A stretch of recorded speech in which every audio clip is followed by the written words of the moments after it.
오늘은 예수님을 만난 사람들 22번째 시간 중풍병자와 친구들에 대해서 살펴보겠습니다. 예수님께서 갈릴리에서 본격적으로 공생의 사역을 시작하실 때에 많은 사람들이 예수님에게 몰려들었습니다. 예수님께서 제자로 부르신 사람도 있고 또 예수님의 제자가 되기를 원해서 찾아온 사람들도 있습니다. 말씀을 듣기 위해서 찾아오는 사람들도 있었고 또 병고침을 받기 위해서 찾아온 사람들도 있었습니다. 그렇게 수많은 사람들이 예수님에게 찾아왔는데 오늘 본문을 보면 예수님을 찾아온 수많은 사람들 중에 상당수의 사람들이 좀 다른 부류의 사람들이 있는 것을 볼 수 있어요. 오늘 본문 17절 말씀에 보니까 하루는 가르치실 때에 갈릴리 각 마을과 유대와 예루살렘에서 온 바리새인과 율법 교사들이 앉았는데 병을 고치는 주의 능력이 예수와 함께하더라라고 나와 있죠. 그러니까 평상시에 우리가 성경을 통해서 접하는 그런 몇 사람의 바리새인들이나 율법 교사들이 있는 것이 아니라 온 갈릴리 주변에 있는 그런 마을과 그 다음에 이 유대 지역의 전 지역에 있는 사람들 그리고 예루살렘 안에 있는 바리새인들과 율법 교사들이 때로 예수님에게 몰려왔다라는 것을 보여주고 있어요. 굉장히 낯선 광경이죠. 많은 바리새인들과 율법 교사들이 예수님에게 몰려왔어요. 그들이 예수님에게 몰려왔던 것은 좋은 목적도 있고 또 나쁜 목적도 있습니다. 일단 좋은 목적은 이때가 예수님의 사역의 초기이기 때문에 그들도 예수님과 함께 하고자 하는 그런 마음이 있었기 때문에 그랬겠죠.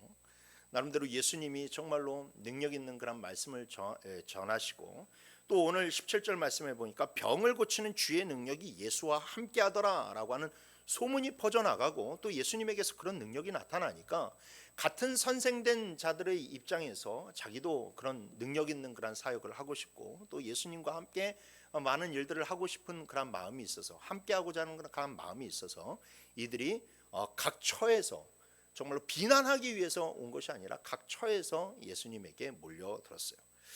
근데 사실상 호기심도 있었지만 그 마음 가운데 또 안 좋은 의도도 있기는 있었습니다. 왜냐? 같은 선생이에요. 그러니까 예수님도 랍비로 이 당시에 이제 랍비로 사람들에게 존경받는 그런 선생이었고 여기에 지금 몰려든 바리새인들과 율법 교사들도 다 선생입니다. 그런데 사람들이 온통 다 예수님에게 막 몰려들기 시작하니까 그리고 그러한 소문들이 파다하게 퍼져나가니까 이 사람들이 좀 시기와 질투심을 얻게 되는 것이죠. 왜 사람들이 저 사람을 저렇게 좋아할까? 자기 자신을 바라보기보다는 시기와 질투심이 있으면서 저 사람 그래도 뭔가 조금 이상한 것 같은데 라고 하는 그런 마음도 품을 수가 있고 그리고 저 사람 뭔가 이렇게 실수를 한번 찾아내보자 라고 하는 어떤 그런 마음을 가지고 앉아있는 그런 사람들도 있었을 거예요. 그러던 와중에 이들에게 결정적인 빌미를 제공하는 사건이 나타나게 됩니다. 사실상 이 사건을 때문에 예수님에게 몰려들었던 수많은 이 바리새인들과 율법 교사들이 다 흩어지게 돼요. 그리고 그 이후로는 이 바리새인들과 율법 교사들이 예수님의 제자가 되기보다는 돌아올 수 없는 강을 건너게 되고 항상 예수님과 이렇게 대척이 되는 그렇게 갈라선 그러한 결과가 파생되어 버리고 말게 되죠. 그 사건은 바로 우리가 오늘 살펴보는 이 중풍병자를 예수님께서 고치시는 그런 사건이죠. 예수님이 이 중풍병자를 고치실 때에 그냥 고치셨으면 좋았을 텐데 일어나 걸어라 라고 해서 그 병을 그렇게 고치셨으면 좋았을 텐데 예수님이 이 사람의 병을 고치실 때 내 죄 사함을 받았느니라 라고 하는 이 말을 사용을 하심으로 말미암아서 이 사람들에게 찔림이 되었고 걸려 넘어지는 것이 되었고, 또 예수님을 물어뜯으려고 하는 그런 사람들에게 어찌 보면 결정적인 그 빌미를 제공하는 그 말씀을 하셨기 때문에 이 바리새인들과 예수님의 그런 사이는 돌아올 수 없는 그런 강을 건너게 되었습니다. 그래서 우리는 이 본문을 통해서 예수님과 함께 할 수 있는 믿음은 어떤 믿음이냐에 대해서 알아볼 수가 있고, 그리고 또 같은 선생이라도 능력이 나타나는 것이 어떤 곳에서 능력이 나타나고 또 어떤 곳에서는 그렇게 죽은 그런 역사가 나타나는지를 우리가 살펴보면서, 도대체 살아있고 능력 있는 그런 믿음은 무엇이고, 또 사람을 죽이고 그렇게 사람을 넘어뜨리려고 하는 그런 믿음은 무슨 믿음인지에 대한 그런 분명한 교훈을 우리가 오늘 본문을 통해서 살펴볼 수가 있어요. 여러분, 믿음 생활이란 결코 아무 능력도 없고 생기도 없고 무미건조한 그런 것이 절대 믿음 생활이 아닙니다. 여러분, 믿음 생활은 항상 생기가 있고 능력이 나타나고 은혜가 나타나는 것인 줄 여러분들 믿으시길 바랍니다. 그래서 오늘 우리가 이 중풍병자와 그 친구들의 믿음에 대해서 살펴보면서 우리 믿음에 더욱더 생기를 더하는 시간이 되기를 주님의 이름으로 축원합니다. 자, 첫 번째로 능력을 불러일으키는 믿음은 함께하는 믿음인 줄 믿으시길 바랍니다. 어떤 믿음이요? 함께하는 믿음. 함께하는 믿음. 오늘 본문의 환자는 중풍병자입니다. 뇌졸중이죠. 오늘 본문에서 그를 데려온 사람들, 그 사람들의 행동이나 그 사람들이 다급함을 보게 되면 이 사람의 질병이 오래되지는 않은 것 같아요. 그러니까 굉장히 최근, 어찌 보면 어젯밤 아니면 그저께 밤, 굉장히 최근에 이 사람에게 갑작스럽게 중풍병이 찾아오게 되었고, 그래서 여러분, 중풍병은 이 초기가 굉장히 중요하지 않습니까? 그 초기가 굉장히 중요한데 이 당시의 그런 의학 수준이 어떤 수준이었는지는 모르겠지만 어쨌든 이 사람이 뇌졸중으로 갑자기 쓰러지게 되었고, 그리고 이 사람을 빨리 정말로 치료하고자 예수님에게 빨리 데려가고자 하는 그런 사람들의 모습을 우리는 발견할 수가 있습니다.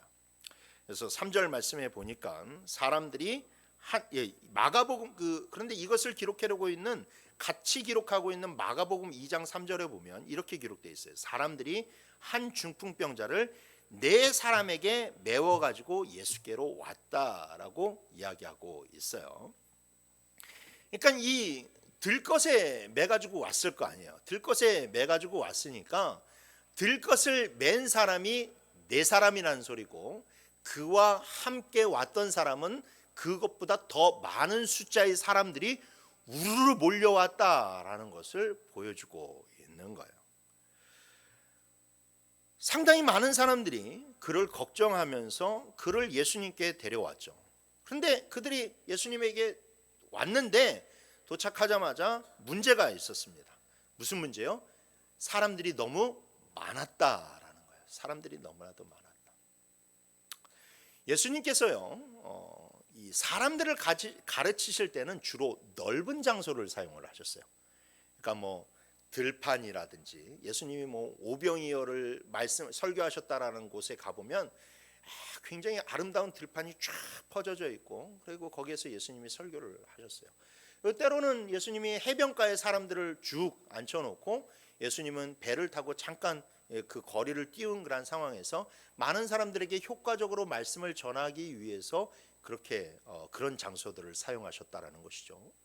근데 반면에 예수님이 사람들을 치유하실 때를 보게 되면 굉장히 은밀한 장소, 아니면 이 집안이나 그런 것들을 사용을 하시는 것을 볼 수가 있습니다.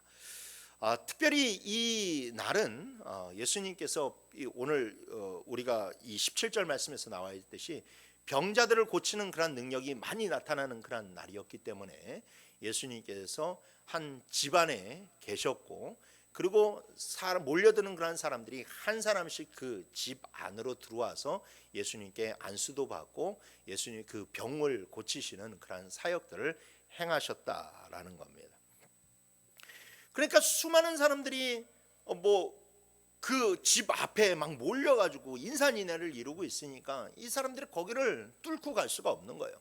너무나도 다급한 나머지 거기 있는 그런 사람들에게 이야기했겠죠. 여보시오, 지금 여기 응급 환자가 있다고.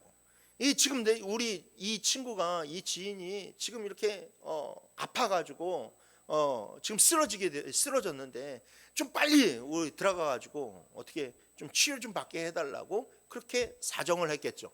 근데 이 사람들이 뭐라고 얘기했어요? 뭐라고 얘기했겠어요?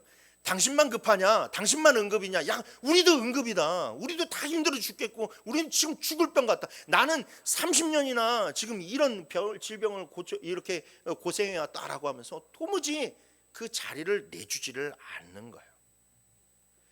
그러니까 이 중풍병자를 데리고 온 사람들의 입장에서는 다음을 기약하는 것이나 아니면 진짜 그 뒤에서 자기들의 순서가 올 때까지 기다리는 방법밖에는 없었는데, 그런데 그래도 그 마음이 너무나도 간절한 거죠.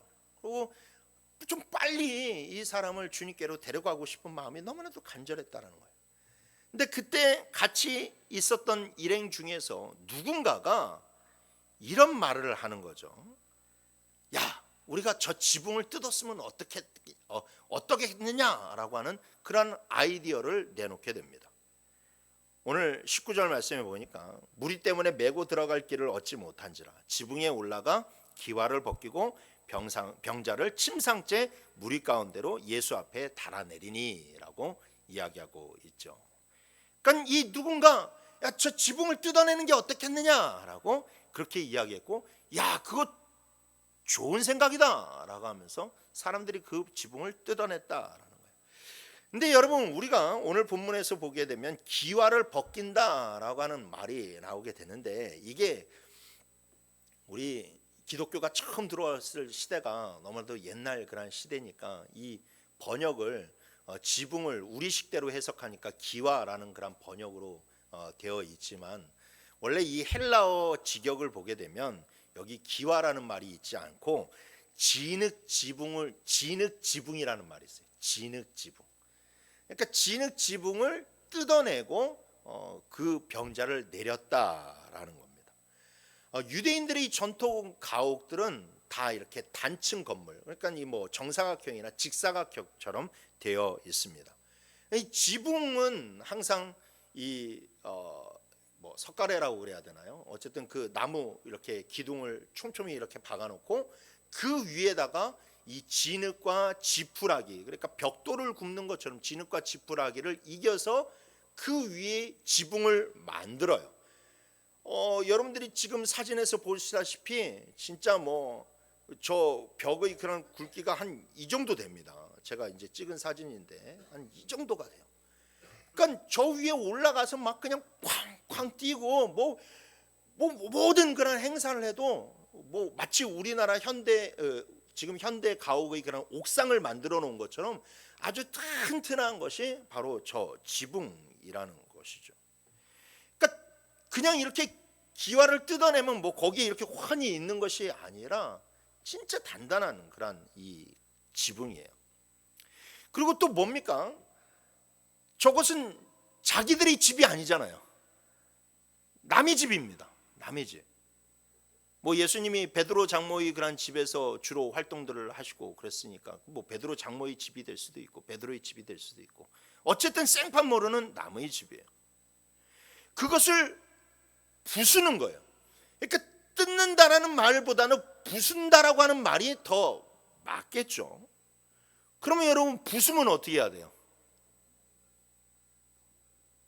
감옥 가야 돼요. 예, 감옥도 갈 수 있겠지만 이때는 그 정도까지는 아니었던 것 같아요. 원상복구를 해줘야 될 거 아니야. 원상복구를 해줘야 되는데 저 가옥의 그 건축 방법의 그런 특성상 이렇게 한 2m, 사람이 내려갈 수 있는 2m 정도의 그런 이 구멍을 뚫으면 원상복구를 하려면 어떻게 해야 되냐면 지붕을 다 걷어내고 새 지붕을 만들어야 되는 거예요. 새 지붕을 만들어야 돼요. 자, 그러니까 저 지붕을 뜯어내서 사람을 내리는 게 어떻겠느냐라고 하는 이 말이 나올 수 있었던 것. 이런 진짜 생각하지도 못할 이런 엄청난 아이디어를 낼 수 있었던 이유가 무엇일까? 함께하는 사람들이 많았기 때문에. 함께하는 사람들이 많았기 때문에. 여러분, 저 두꺼운 그 지붕을 뜯어낸다라는 것은 그냥 뭐 몇 사람이 할 수 있는 일이 아니에요. 그리고 저것을 다 뜯어내서 저거를 원상복구시키는 것도 그냥 몇 사람이 할 수 있는 일이 아닙니다. 함께하는 사람들이 많으니까 우리가 함께 모이면 충분히 저 지붕도 뚫을 수 있지 않겠느냐? 우리가 함께하는 사람들이 많으니까 우리가 십시일반하고 우리가 함께 힘을 모으면 저거 뜯어냈다가 나중에 다시 새로 해주면 되지 뭐. 그런 말들이 그런 생각이 나오게 되는 거예요. 그런 생각이 나올 수 있는 것은 함께하는 사람들이 많기 때문에. 여러분, 우리가 이번에 리모델링을 하면서 이런 일들을 벌일 수 있는 것, 그냥 사람들이 1, 20명만 있으면 이런 일을 할 수 있습니까? 아니요. 이런 일은 엄두도 내지 못해요. 말을 할 수도 없어요. 물론 그 안에 믿음도 있어야 되겠지만은, 그러나 그 믿음을 함께 감내하고자 하는 지체들이 어느 정도 있으니까 그거에 대해서 이야기도 하게 되는 것이고, 그것을 위해서 헌신도 하게 되시고, 헌신도 하는 것이고, 힘을 모으니까 이런 일들을 할 수 있는 것 아니겠어요? 그러니까 이 일도 지금 그곳에 이 중풍병자를 살리고자 하는 사람들이 많으니까 이런 일들을 할 수 있다라는 거예요. 제가 어느 드라마를 이렇게 이 성경 드라마를 볼 때 이 장면을 이렇게 그려져 있는 그런 성경 드라마를 본 적이 있었는데, 거기에서 보니까 그러더라고요. 예수님이 그 집에서 막 사람들을 안수하고 막 가르치고 있는데 갑자기 위에서 쿵 소리가 들리기 시작을 하면서 흙이 막 이렇게 있다가 막 이제 점점 떨어지는 그런 흙들이 많아지기 시작을 하는 거예요. 그러니까 사람들이 울울울 그러면서 막 거기서 주변에 피해가지고 막 이렇게 벽 쪽으로 붙으니까 조금 후에 그 벽이 폭삭하고 무너져 내리는 거예요. 이 엄청난 그런 것들이 그냥 폭삭하고 무너지니까 막 거기에 흙먼지들이 착하게 깔리면서 막 사람들은 콜록콜록 막 하겠지. 막 그러면서 누가 이랬느냐고 그러면서 소리하고 난리법석을 일으킵니다. 참 민망하죠. 그 일들을 이룬 사람, 그 일을 행한 사람들의 입장에서는 정말로 민망한 일 아닙니까? 부끄러운 일이고 어떻게 보면 굉장히 이렇게 처벌을 받을 수도 있는 그런 일이었는데, 그런데 함께 하는 사람들이 많으니까 우리가 부끄러움도 함께 이겨내자. 그 부끄러움도 이겨낼 수 있는 거고, 그 염치 없음도 이겨낼 수가 있는 거고, 그거에 대한 책임도 다 같이 감내하고자 하는 그런 마음이 다 함께 하는 데서 나왔다라는 거예요. 그래서 여러분, 오늘 본문에 보니까 예수님이 뭐라고 말해요? 이 광경을 보시면서 예수님이 20절 말씀에 그들의 믿음을 보셨다라고 해요. 그들의 믿음을 보셨다라고 해요. 그들의 믿음. 누군가를 살리기 위해서 하나 되는 그들의 믿음, 공동체의 믿음을 예수님께서 보셨다라는 것이고, 그들의 믿음이 예수님의 마음을 움직였다라는 것이죠. 그래서 그들의 믿음 때문에 예수님께서 그들을 칭찬하시고 한 사람이 살아나는 역사가 일어나게 되었다라는 거예요. 그런데 여러분, 반면에 그 자리에 앉아 있었던 바리새인들과 율법 교사들은 어때요? 많은 율법 교사들이 예수님과 함께 하겠다라고 모였지만 그들은 영혼을 사랑하는 마음이 없었어요. 함께 자기네들이 모여서 무엇을 헌신하고 무엇을 하기보다는 예수님이 어떻게나 하고 그렇게 보는 그런 눈들, 매인 눈들만 있었고, 조금만 잘못하면 내가 저 사람 잘못했다라고 그렇게 이야기해야지라고 하는 시기와 질투심을 가지고 그들은 모여 있었어요. 자기가 중심이 돼야 되고 자기가 칭찬을 받아야 되는데 예수님이 중심이 되고 예수님이 칭찬을 받으니까 그게 보기가 싫은 거예요. 그들에게는 우리라는 개념이 없어요. 우리가 되고자 하는 마음이 없어요. 그들은 그냥 자기만 빛났으면 좋겠어요. 그런 사람들이 선생이 되었으니 백날 그들이 하나님의 이름을 부르짖어도 능력이 나오겠습니까? 사람들이 그들에게 모이겠습니까? 그러니까 여러분, 그들에게는, 이 바리새인들에게는 함께하고자 하는 그 마음이 없기 때문에, 함께하고자 하는 믿음이 없었기 때문에 그들은 멸망하는 길을 걸어가는 것이고, 예수님과 함께하고자 하는 그런 마음, 예수님이 중심이 되어서 정말로 또한 그 사람 영혼을 국률이 여기는 마음으로 이 영혼을 살리고자 함께하는 그런 자들에게는 주님의 능력이 나갈 수밖에 없었더라. 여러분, 신앙생활이란 말이죠, 절대 혼자 하는 게 아닙니다. 여러분 이거 아셔야 돼요. 신앙생활은 절대로 혼자 하는 게 아니에요. 주님이 우리를 부르실 때에 교회로 부르셨기 때문에 신앙생활은 함께하는 겁니다. 믿으십니까? 신앙생활은 함께하는 거예요. 예수님이 이스라엘 민족을 세우실 때도 12지파에서 시작을 하셨고, 하나님이 12지파에서 시작을 하셨고, 예수님이 제자를 부르실 때도 12제자를 부르셨고 70인 제자를 부르셨어요. 예수님이 승천하시면서도 그들에게 약속한 것을 기다리라 말씀하신 것은 교회를 세우기 위해서 기다리라고 하신 것이고, 그리고 예수님이 친히 교회의 머리가 되셨다라는 것이죠. 여러분, 신약 성경에서 사복음서를 제외한 그 뒷이야기들을 보세요. 사도행전, 로마서, 고린도전후서, 갈라디아서, 에베소서, 빌립보서, 골로새서, 데살로니가전서, 여러분 이 모든 게요 다 누구에게 하는 말입니까? 교회에게 하는 말이에요. 로마서, 로마 교회에게, 고린도 전후서, 고린도 교회에게, 에베소서, 에베소 교회에게, 다 교회에 대한 이야기입니다. 간혹 사람들에 대한 성경도 나오죠. 뭐 디모데 전후서라든지 디도서라든지. 그 사람들 목회자입니다. 목회자들에게 할 말이 뭐가 있겠어요? 교회에 대해서 이야기를 합니다. 교회를 어떻게 목양을 해야 될지에 대해서 이야기를 하는 거예요. 그러니까 여러분, 예수님이 이 성령을 통해서, 주님이 성령을 통해서 우리에게 주신 이 말씀이 다 교회에 관한 거예요. 그러니까 여러분들은 특별히 이 신약 성경을 읽으시면서 이게 교회에 대한 믿음, 함께하는 믿음에 대해서 이야기하고 있다는 걸 알아야 돼요. 백날 성경 읽으면서 거기에서 내 믿음만 찾으면 여러분들은 성경 잘못 읽는 거예요. 모든 말씀들이 교회에서 어떻게 해야 되고, 교회를 어떻게 세워야 되고, 그 교회 안에서 너가 어떤 존재가 되어야 되는지에 대해서 이야기하고 있는 것이 바로 성경의 말씀이라는 거예요. 그래서 교회는 우리의 믿음의 시작이자 목표이자 완성이에요. 우리 믿음이 교회를 세우고 교회의 일원이 되는 것이 진짜 믿음이라는 거예요.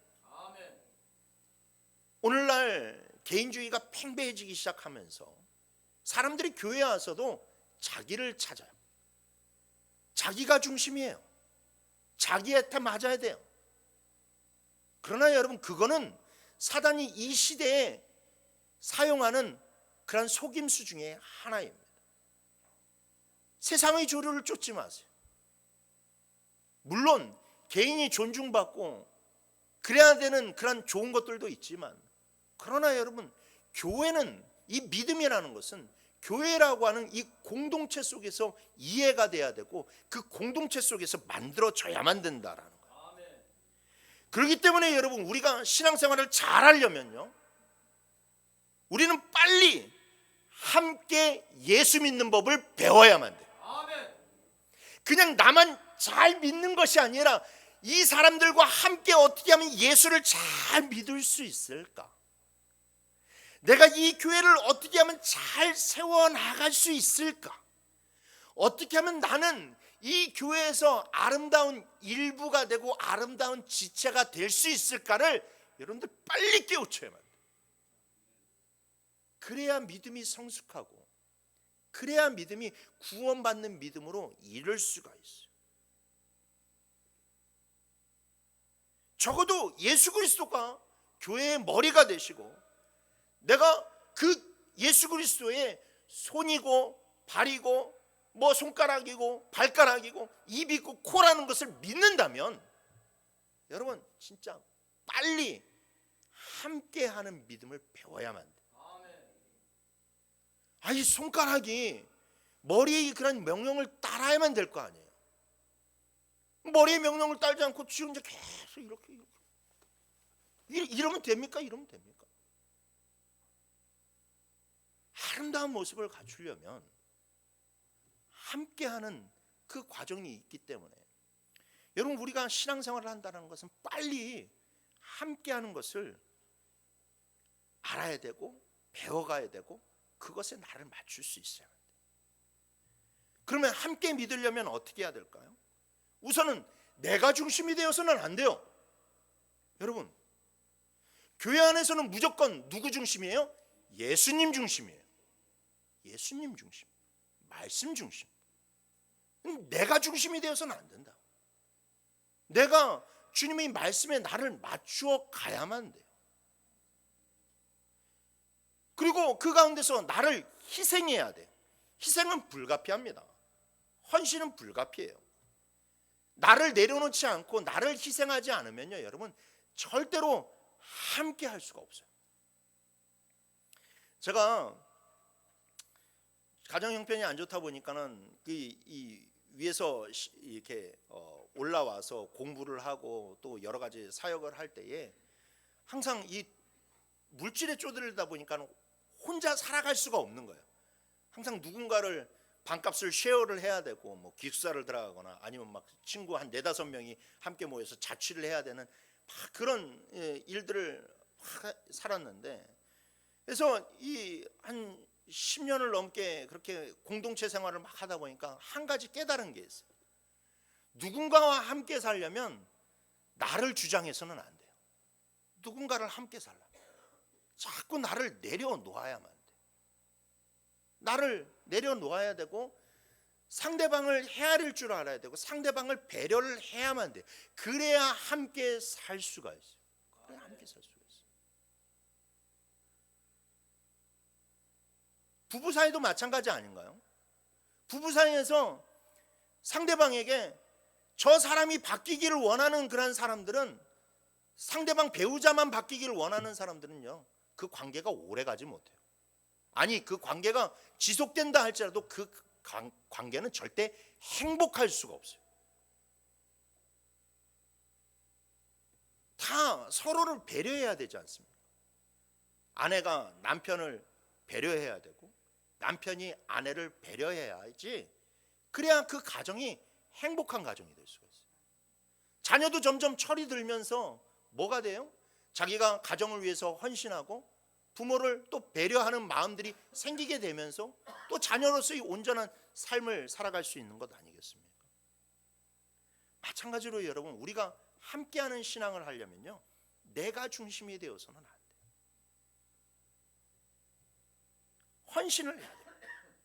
그리고 또한 입술의 아름다운 열매가 있어요. 교회 안에서 생기는 대부분의 오해와 갈등은 다 대부분 입에서 시작돼요. 그래서 여러분, 우리는 교회에 오게 되면요, 항상 교회에 올 때 은혜 받을 마음만 가지고 오지 마시고 항상 내가 오늘 와서 입을 조심해야지라고 생각하세요. 오셔서 축복하세요. 칭찬하세요. 남을 세워주세요.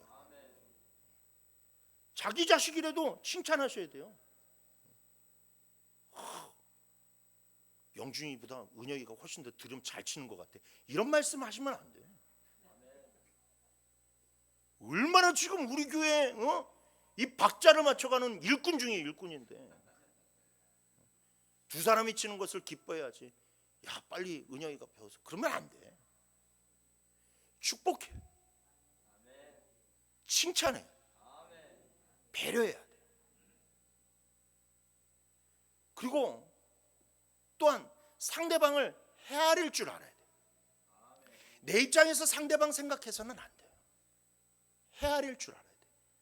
여러분, 지금 우리 교회에도 여러 사람들이 있지만 하나님이 지으실 때 우리 다 똑같은 모습으로 지으신 거 아니잖아요.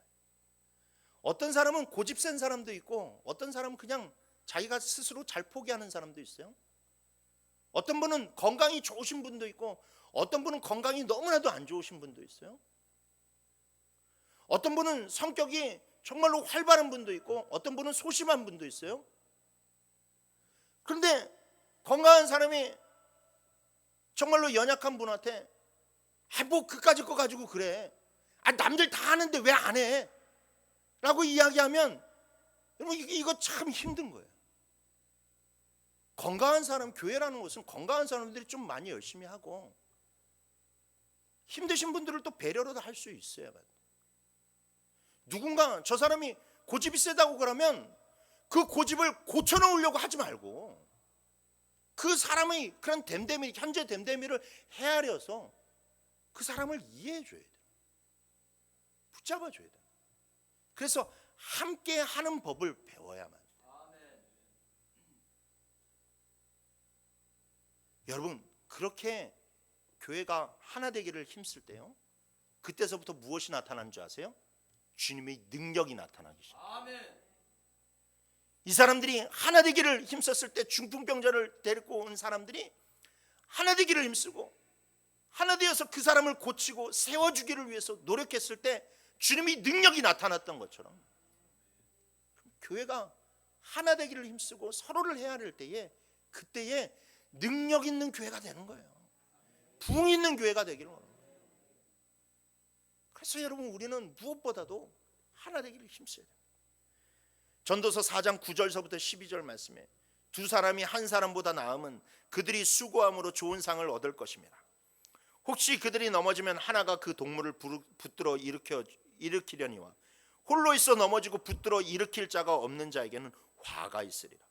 또 두 사람이 함께 누우면 따뜻하거니와 한 사람이면 어찌 따뜻하랴. 한 사람이면 패하겠거니와 두 사람이면 맞설 수 있나니 세 겹줄은 쉽게 끊어지지 아니하느니라. 홀로 있어 넘어지고 붙들어 일으킬 자가 없는 자에게는 화가 있으리라. 여러분, 신앙생활을 할 때 절대 외톨이 신앙생활을 해서는 안 됩니다. 구원은 개인의 믿음으로 받지만 그 믿음이 구원받는 믿음이 되려면 이 공동체 안에서 그 믿음이 견고해져야만 돼요. 여러분, 예수님이 그들의 믿음을 보셨다라고 그랬어요. 그러면 예수님은 결국 우리의 믿음도 보시는 거예요. 우리 한 사람 한 사람의 믿음만 보시는 것이 아니라 우리의 믿음도 보신다라는 것이죠. 그러면 여러분, 예수님이 지금 우리의 믿음을 보셨을 때 우리의 믿음을 보시면서 기뻐하실까요? 이 중풍병자를 데리고 온 사람처럼 막 흐뭇해 하시면서 정말로 그렇게 기뻐하실까요? 아니면 한숨만 푹푹 쉬면서 한탄하실까요? 여러분, 나의 믿음도 중요하지만 우리의 믿음도 중요하다는 사실을 여러분들 잊지 마시고 서로 사랑하고 서로 양보하고 서로를 감싸주는 그런 믿음의 사람들이 되시길 주님의 이름으로 축원합니다. 두 번째로, 예수님은 죄 용서를 구하는 믿음 위에 은혜를 베푸신다는 것을 반드시 기억하시길 바랍니다. 어떤 믿음 위에? 죄 용서를 구하는 믿음 위에 은혜를 베푸신다라는 거예요. 여러분, 오늘 이 중풍병자가 왜 중풍병에 걸렸을까요? 저처럼 소고기를 좋아하기 때문에? 저처럼 운동을 안 하기 때문에? 저처럼 게으르기 때문에 이 사람이 그렇게 걸렸을까요? 물론 뭐 여러 가지 다양한 이유가 있었겠죠. 그런데 예수님이 이렇게 말씀하세요. 20절 말씀 우리 다 같이 한번 읽어봅시다. 시작.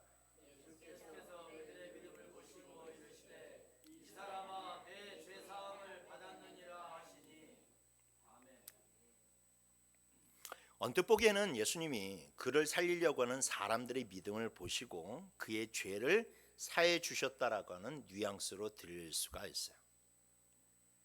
그러나 여러분, 그렇지가 않아요. 오늘 본문의 특징 중에 하나가 무엇이냐? 오늘 본문은 유일하게 예수님이 병자를 치료하실 때에 죄 용서를 선언하신 유일한 이야기라는 거예요. 다시 말씀드릴게요. 예수님이 병자를 치유하실 때 죄를 용서해 주시는 유일한 이야기예요. 성경 어디에도 예수님이 병자를 고치실 때에 죄에 대해서 말씀하시는 것이 없어요. 안 그럴 것 같죠? 그래요. 예수님이 죄사함에 대해서 이야기하실 때는 간음한 여인에 대해서 죄사함에 대해서 이야기하시거나 아니면 세금을 탈루한 사람에게 대해서 뭐 삭개오나 지방 그런 데서는 죄사함에 대해서 이야기하지만 병자를 할 때는, 고치실 때는 죄사함을 이야기한 적이 없었어요. 오로지 이 내 죄사함을 받았느니라라고 하는 이 말씀은 마태복음, 마가복음, 누가복음 중에서 이 사건을 기록한 곳에서만 오로지 그 말씀이 나온다라는 거예요. 요한복음 9장에 보게 되면 제자들이 날 때부터 소경된 사람을 바라보면서 예수님, 이 사람이 이렇게 소경된 게 부모의 죄 때문입니까? 아니면 이 사람의 죄 때문입니까? 라고 물으니까 예수님이 그 누구의 죄 때문도 아니고 하나님의 영광을 드러내기 위해서, 하나님이 하시고자 하는 일을 나타내기 위해서 이렇게 된 것이다 라고 말씀은 하셨지만, 그러나 사실 모든 질병 뒤에는 죄가 들어가 있죠. 그 죄가 들어가 있다는 것은 죄로부터 질병이 왔기 때문에 그렇습니다. 인간이 죄를 저지름으로 말미암아 죽음이라는 것이 왔고, 그리고 이 병이라는 것이 내가 결국 죽을 인생이라는 것을 보여주는, 간접적으로 보여주는 증거가 바로 병이라는 거예요. 그래서 죄 뒤에는, 이 병 뒤에는 죄가 있는 것이 맞습니다. 그럼에도 불구하고 예수님은 늘 그런 것은 언급은 회피하셨어요. 왜? 지금 아파서 신음하는 그런 사람에게 이렇게 이 죄에 대해서 말씀을 하지 않으시고 늘 위로하시고 치유하시는 일들을 하셨다라는 거예요. 그런데 오늘 유독 이 중풍병자에게만큼은 죄사함에 대해서 이야기하고 있어요. 왜일까요? 그에게 갑작스러운 이 중풍병이 바로 그 사람이 저지른 죄 때문에 그런 거예요. 그가 어떤 죄를 저질렀는데 하나님께서 그 죄 때문에 이 사람을 중풍병으로 치셨기 때문에 예수님이 지금 이 사람의 죄에 대해서 이야기를 하는 거예요. 그리고 이 사람은 자기 그 질병이 자기가 그 저지른 죄 때문이라는 것을 깨달았을까요? 못 깨달았을까요? 깨달았어요. 알았어요. 자기 질병이 왜 지금 그렇게 왔는지를 알았어요. 근데 중풍병에 걸리다 보니까 입이 돌아가고 온몸이 마비가 되니까 그런 것을 말을 할 수가 없죠. 그래서 그는 하염없이 눈물만 흘리면서 속으로 울부짖는 거예요. 하나님, 제가 잘못했습니다. 하나님, 제가 그러지 말아야만 되는데 하나님, 제가 잘못했습니다 라고 하면서 속으로는 통곡을 했어요. 그런데 우리 주님이 어떤 분이세요? 중심을 살피시는 분이세요. 말을 할 수 없어도 그 안에 중심을 살피시는 분이기 때문에 그 심중에서 쏟아져 나오는 회개의 기도와 눈물을 주님께서 하시고 그 사람에게 죄사함을 선포하시는 거예요.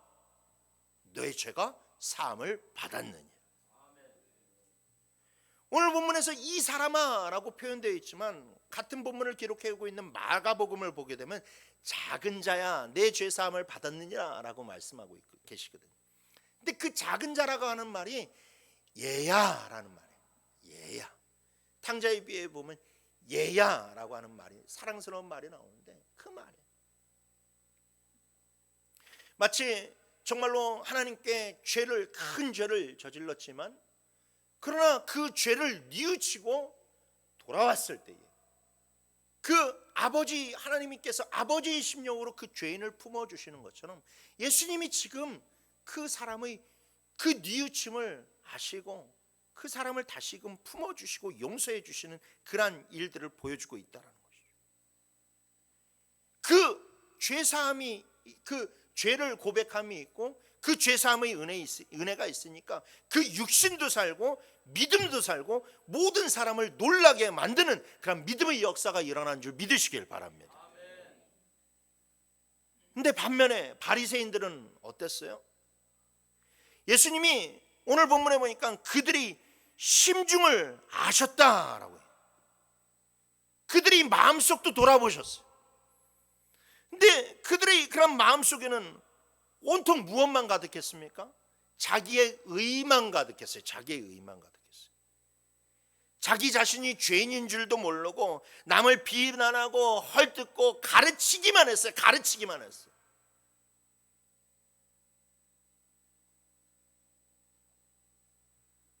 여러분, 가르치는 사람들이 흔히 빠질 수 있는 게 교만이에요. 교만. 자기 자신은 알지도 못하면서 맨 나는 남에게 바른 소리만 해요. 그래서 저도 남을 가르치는 입장에서 봤을 때 상당히 교만하지 않으려고 굉장히 부단한 노력을 합니다. 그래도 여러분, 잠깐 한눈을 팔면 내가 어느 순간 교만해서 또 그렇게 교만으로 가르치고 있더라. 사도 바울이요, 자기가 자기 자신의 속마음을 들여다보게 되었을 때, 즉 은혜를 통해서 자기 속마음을 들여다보게 되었을 때 그의 입에서 나온 말이 뭐였어요? 나는 죄인이다, 죄인 중에 괴수다라고 얘기했잖아요. 그러니까 바리새인들도 예수님이 그 시각을, 그 심중을, 그 마음을 바라보시니까 죄인도 이렇게 더러운 죄인이 없는데, 근데 스스로가 그것을 깨닫지 못하면서 맨 남한테 손가락질하고 가르치기만 바쁘는 거예요.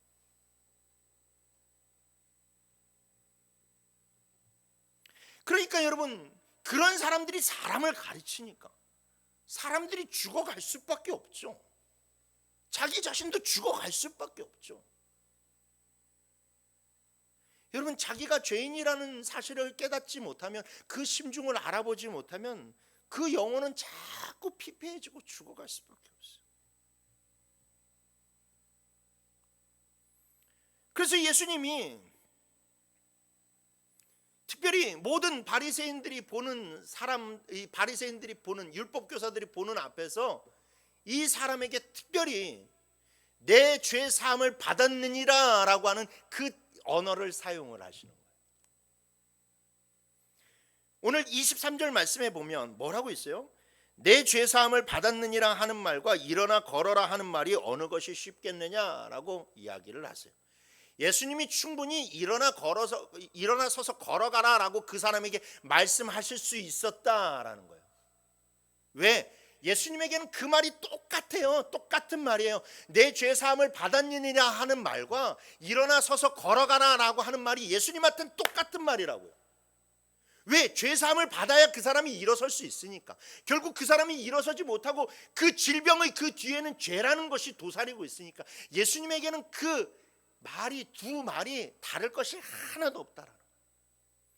그런데 예수님이 다른 사람들한테 이야기할 때는, 항상 말씀하실 때는 야, 일어나 서서 걸어가라, 소녀야 일어나라, 내 병이 나음을 받을지어다, 그렇게 말씀하셨지만 유독 오늘 이 자리에서만큼은 내 죄 사함을 받았느니라라고 하는 그 죄의 문제를 꺼내신 것은, 거기에 수두룩하게 앉아있는 사람들이 자기 자신의 죄를 알지 못하니까, 자기가 죄인이라는 것을 깨닫지 못하니까 그 죄를 깨달으라고, 그리고 그 죄를 용서할 수 있는 그 권세가, 그리고 그것을 용서해 줄 수 있는 분이 그 자리에 있다라는 것을 깨닫게 하시려고 예수님이 내 죄 사함을 받았느냐라는 그 말씀을 꺼내셨다라는 것이죠. 그런데 이 바리새인들과 서기관들이 어떻게 해요? 자기 마음을 들여다보지 못해요. 예수님도 여러분 사람의 마음을 들여다볼 수 있는 것은 딱 두 존재밖에 없어요. 하나는 하나님, 그리고 또 다른 하나는 납니다. 그런데 예수님도 하시는 내 마음을 내가 바라보지 못하는 거예요. 바리새인들과 율법 교사들이 자기를 바라보지 못해요. 그러니까 여러분 그걸 인정하지 못하니까 바리새인들과 율법 교사들이 이때를 기점으로 해가지고 예수님과 갈라서요. 아, 저 사람은 나와 함께 할 수 없는 사람이야. 나는 저 사람을 따라갈 수가 없어. 저 사람은 나의 멘토가 될 수 없어 라고 완전히 갈라서 그때서부터 원수가 되잖아요. 원수가 되잖아요. 어떻게 해서든지 예수를 무너뜨리려고 그렇게 원수가 돼버려요.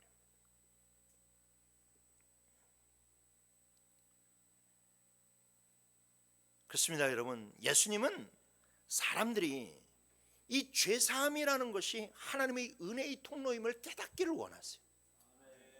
여러분, 죄를 사함받는 것이 은혜를 받을 수 있는 통로예요. 우리가 겪고 있는 모든 이 문제의 이면에는요, 여러분, 죄가 도사리고 있어요. 질병이 문제인 것 같죠? 돈이 문제인 것 같죠? 사람이 문제인 것 같죠? 아니요, 죄가 문제예요. 그것도 다름 아닌 어떤 죄? 내 안에 있는 죄가 문제예요. 내 안에 있는 죄가 나를 병들게 하는 거예요. 내 안에 있는 죄가 나에게 올 축복을 쫓아내고 있는 거예요. 내 안에 있는 죄가 내 삶의 기쁨을 다 앗아가 버리고 있는 거예요. 내 안에 있는 죄가 자꾸만 나에게 다가오시는 예수님을 밀어내고 있는 거예요. 그래서 여러분, 우리는요, 나를 위해서 울 수 있어야 돼요. 내 안에 있는 죄 때문에 울 수 있어야만 돼요. 여러분들이 심중에 항상 자신의 부족함과 죄성에 대한 탄식이 있어야 되고 슬픔이 있어야 돼요. 여러분, 그럴 때 어떤 결과가 일어나는 줄 아세요? 겸손한 믿음이 생겨요. 겸손한 믿음이 생겨요. 사도 바울이 스스로가 그것을 잘 증명해 주잖아요. 누구보다도 자랑할 것이 많고 누구보다도 교만할 것이 많았던 그 사람이, 그리고 교만한 인생을 살았던 사람이 자기가 죄인 중에 괴수라는 것을 알았을 때에 모든 것을 다 내려놓고 사람들한테 모욕을 받든 사람들에게 핍박을 받든 돌멩이를 맞든 그거 견디면서 다 가잖아요. 그렇게 겸손한 믿음이 돼야 우리가 주님께 도움을 요청할 수가 있어요. 주님, 저 좀 도와주세요. 저 좀 도와주세요. 여러분, 그때 주님의 은혜가 밀려오는 거예요. 그리고 그때 내 귀에 얘야, 내 딸아, 내 아들아 라고 하는 그 주님의 따뜻한 음성이 내 귀에 들리는 거예요. 절대 여러분 내 의만 가지고 신앙생활하면요, 여러분 주님의 음성이 들리지 않습니다. 그리고 그 믿음이 있어야 아까 얘기했듯이 함께 할 수 있는 믿음이 생기는 거예요. 남을 가르치려 하지 않고 감싸주고 함께하며 서로 이해해주고 보담아주게 된다라는 것이죠. 말씀을 마치겠습니다.